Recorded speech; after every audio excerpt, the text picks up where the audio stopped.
It is estimated that 90% of workplace injuries could have been prevented if personnel had worn the correct personal protective equipment and used it properly. Unfortunately, the use of personal protective equipment, or PPE, is often not understood, resulting in accidents. PPE is a vital part of minimizing the risks of accidents. The risk of serious injury can be minimized if you understand the principles of PPE safety. You can't afford not to take PPE seriously. This program covers types of PPE including head, foot, hand and arm, eye and face, hearing, body, respiratory, and fall protection. We will also look at PPE risk control and maintenance and storage.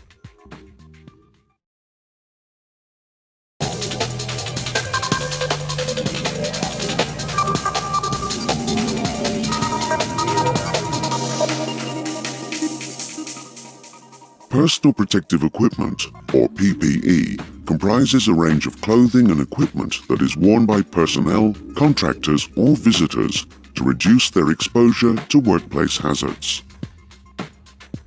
Let's have a look at the range of PPE that is available to protect your health.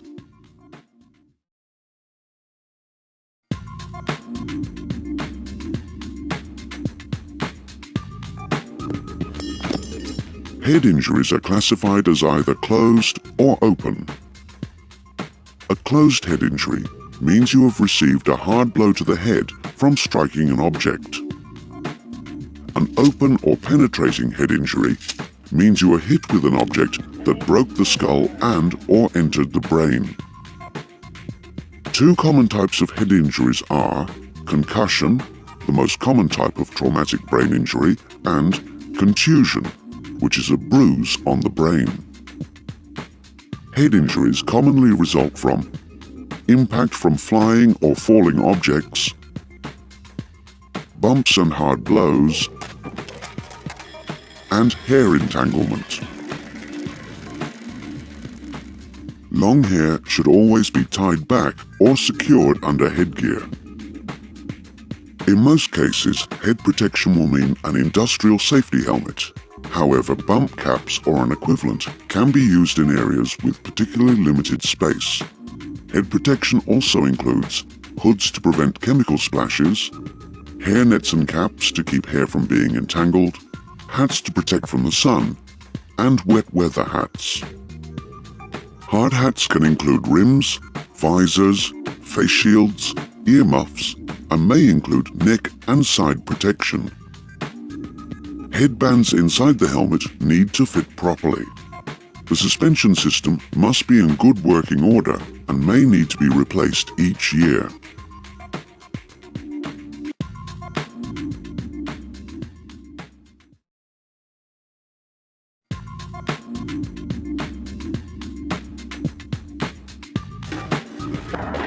Common types of foot injuries result from falling objects that may or may not be heavy, being run over by mobile plant, punctures from such items as nails and sharp metals, stubbing your toes, and contact with chemicals.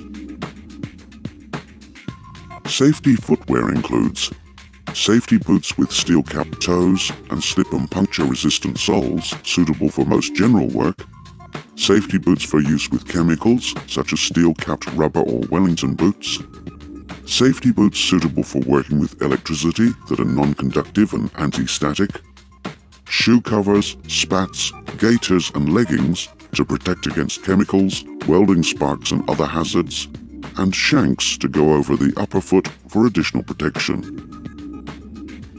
Safety footwear should be compulsory, except where there is a negligible risk of foot injury.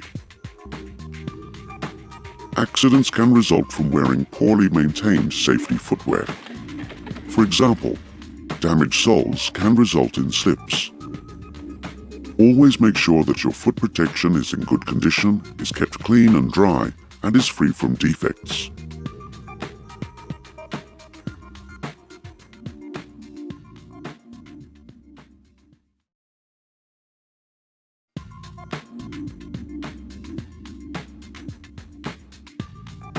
Common types of hand and arm injuries are abrasions, cuts and punctures, impact blows, chemical burns, electrical burns, thermal or heat burns resulting from contact with a flame, scalding from steam or hot or molten liquids, and contact with hot objects. Cold burns, such as frostbite, and skin infection and contamination. Gloves are the major form of PPE for hand and arm protection, and there are also protective sleeves or gauntlets, mitts, wrist cuffs, and armlets. Gloves can be made from materials such as latex, rubber, cotton, PVC, Viton, stainless steel mesh, Kevlar, and leather. There are a range of different types of gloves suitable for different tasks, such as gloves for working with chemicals and solvents, gloves that are cut resistant, gloves that are heat or cold resistant, gloves for work with high and low voltage electricity, gloves for working with vibrating machinery, disposable gloves, and any combination of these. When choosing gloves, always seek expert help. Advice should be sought, for example, from the manufacturer or distributor of a chemical agent or glove supplier.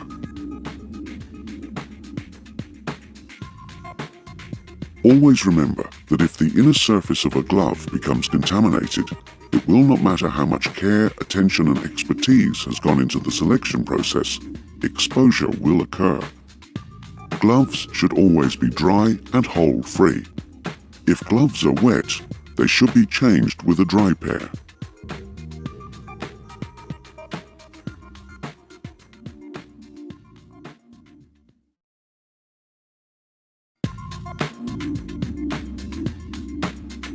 Common causes of eye injuries are flying objects, such as bits of metal and glass, tools, particles, chemicals, and harmful radiation. With just a little extra effort, it's easy to ensure that you and your co-workers won't suffer eye damage while on the job. Safety eyewear protection includes non-prescription and prescription safety spectacles, goggles, full visor face shields, welding helmets, and full-face respirators. A risk assessment should confirm the local hazards and the type of protective eyewear you should use. There are glass, plastic, and polycarbonate safety lenses. Glass lenses can be heavy due to minimum lens thickness requirements and therefore uncomfortable, low impact resistant, and are not always recommended as safety eye protection. Plastic lenses, including polycarbonate lenses, offer better impact resistance than glass, are lighter weight, can be coated for anti-fog and anti-scratch, and can be made in your corrective prescription. It is essential to check that the right level of protection is being used for each specific task. A full visor face shield provides protection for not just the eyes, but also the face and throat as well. Protective eyewear with a UV filter and tinting will protect your eyes from the sun's ultraviolet rays, which can cause a significant amount of eye damage. Contact lenses or prescription spectacles are not eye protective devices, and wearing them does not reduce the requirement for eye and face protection. If you wear prescription spectacles or contact lenses, you must ensure that all PPE is compatible and fits comfortably.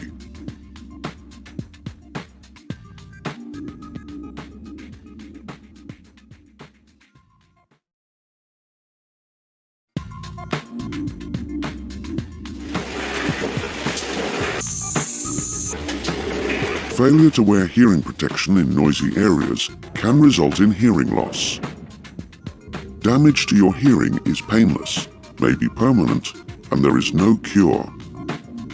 Hearing damage can be caused by very loud peak noise levels and exposure to general noise over longer periods of time. Effective safety hearing protection includes earplugs, including earbands and earmuffs that are rated for specific noise levels. There are also earmuffs that are integrated with PPE, such as hard hats. When choosing ear protection, there are a number of factors to keep in mind. Your ear protection must be adequate for the level and frequency of sound in your work environment. Wearing ear protectors over long hair, spectacle frames or jewelry may reduce the effectiveness of the protection. When using earplugs, it is important to insert them correctly. Firstly, make sure your hands are clean. Dirty earplugs will cause ear infections. Roll the plug into a light cylindrical shape. Reach around the back of your head and gently pull back the outer part of your ear to straighten your ear canal. Insert the plug well into your ear canal with your other hand. Hold the plug in firmly and allow it time to expand and block the noise. Aim to get 3/4 of the length of the plug into the canal. Check your earplugs regularly to ensure they are not working loose. With earmuffs, note which way they are meant to be worn. Oval-shaped cups are meant to be worn so that the oval is vertical and not like this. Brush as much hair as possible away from the ears and make sure the ears fit right inside the cups and are not pressed against the head. Adjust the headband so it evenly takes the weight of the cups and holds them firmly in position. Run your fingers around the cushions to make sure there is a good seal against your head. Earmuffs can be used over earplugs for additional protection. Earplugs and earmuffs should be cleaned before and after a shift. Ear protection should not be shared with others, as this can lead to ear infections. Don't take hearing protection off in a noisy environment. Remember, a one-off peak noise or long-term exposure to general noise over 85 decibels may damage your hearing.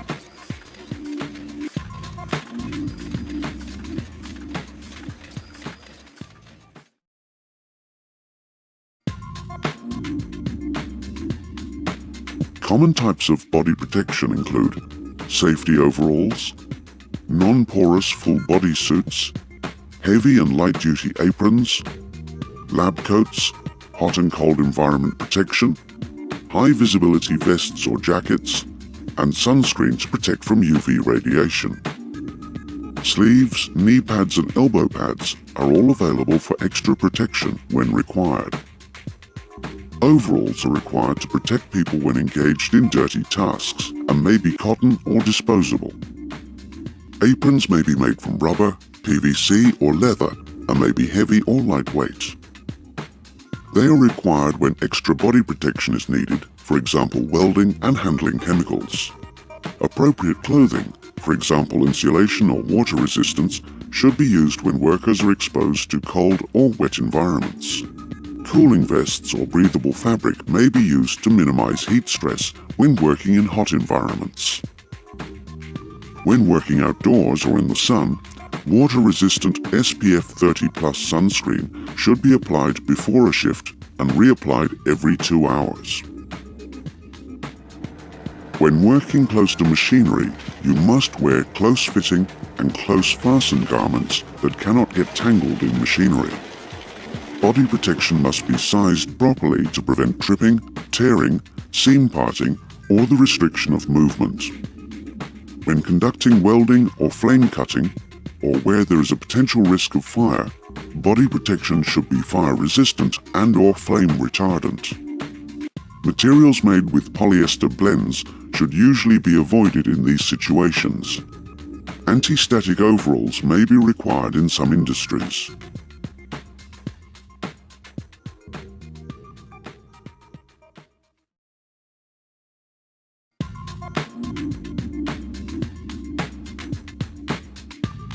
Common examples of respiratory hazards include particulates and dusts, hazardous fumes and vapors, gases, and oxygen-deficient atmospheres. These hazards can be present from solvents, specialized paints, the joining and cutting of metals, welding fumes, dusts from wood or plaster, solder flux, hazardous chemicals, and confined spaces. Respiratory protective equipment, or RPE, includes air purifying respirators used to filter dust, fumes and gas, and air supplying respirators used in more hazardous situations. Air purifying respirators include particle filtering face masks, half masks, and full face masks. Different types of filters can be used with each type of mask depending on the hazards present. Respiratory equipment with eye protection may be required when working near smoke and noxious or poisonous particles and fumes, which can cause severe eye irritation. Air supplying respirators include airline systems, self-contained systems, and closed-circuit breathing apparatus. Before using an air-supplied or self-contained breathing apparatus, users must be trained and competent, physically fit, medically tested, and fit tested to wear this equipment.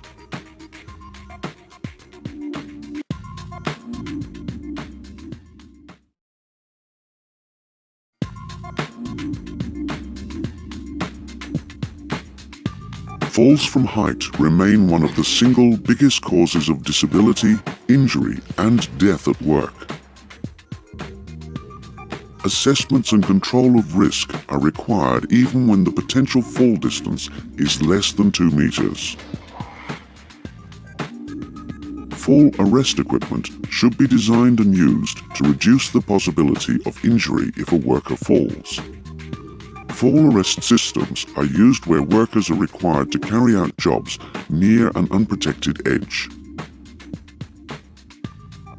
Safety belts and harnesses, lanyards, safety lines, and safety attachments for ladder work can be used. Vertical and self-retracting anchorage lines can be used for work performed from bosun's chairs and ladders. Collective fall arrest systems include nets and airbags. Only people suitably trained and supervised should install and use fall arrest systems.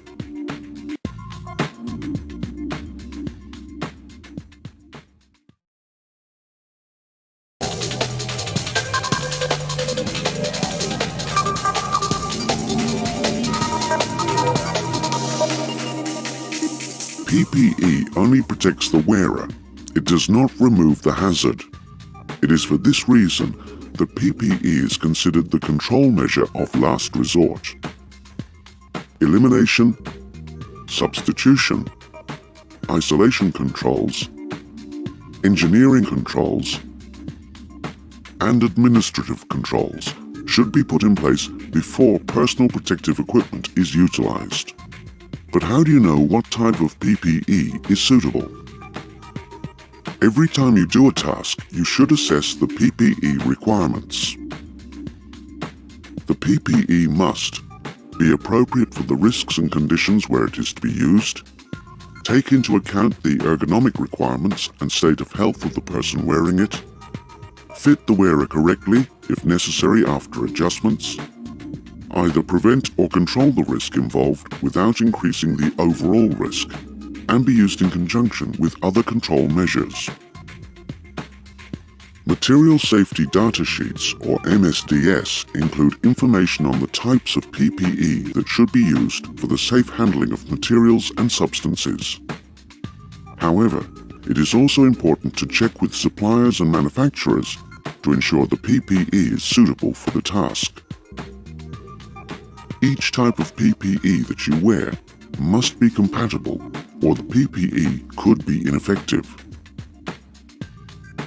The extent of protection provided by PPE depends upon good fit and attention to detail. If PPE is used incorrectly or badly maintained, the wearer may receive no protection at all. Never let yourself be lulled into a false sense of security when wearing PPE. The hazard still exists. Even if you're not directly engaged in a potentially dangerous activity, you still need to wear PPE when people work in the vicinity. Never remove your PPE in designated areas.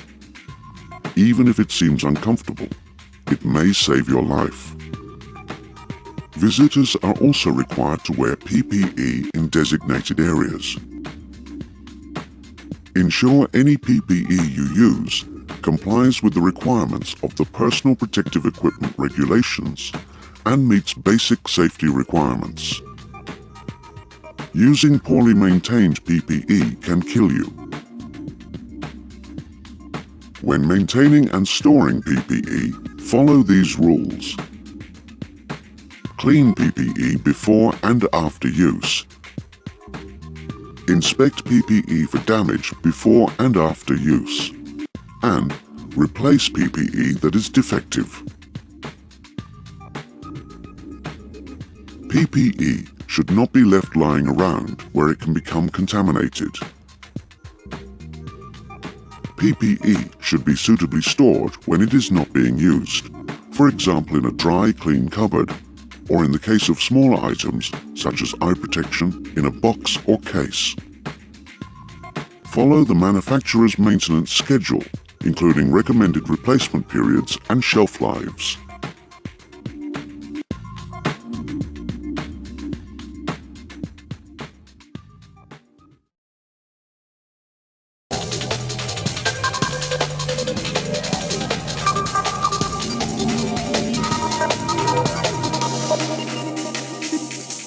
If you use the correct PPE for the task, ensure it is worn correctly and kept clean and well maintained, then you will significantly reduce the risk of a workplace accident happening to you.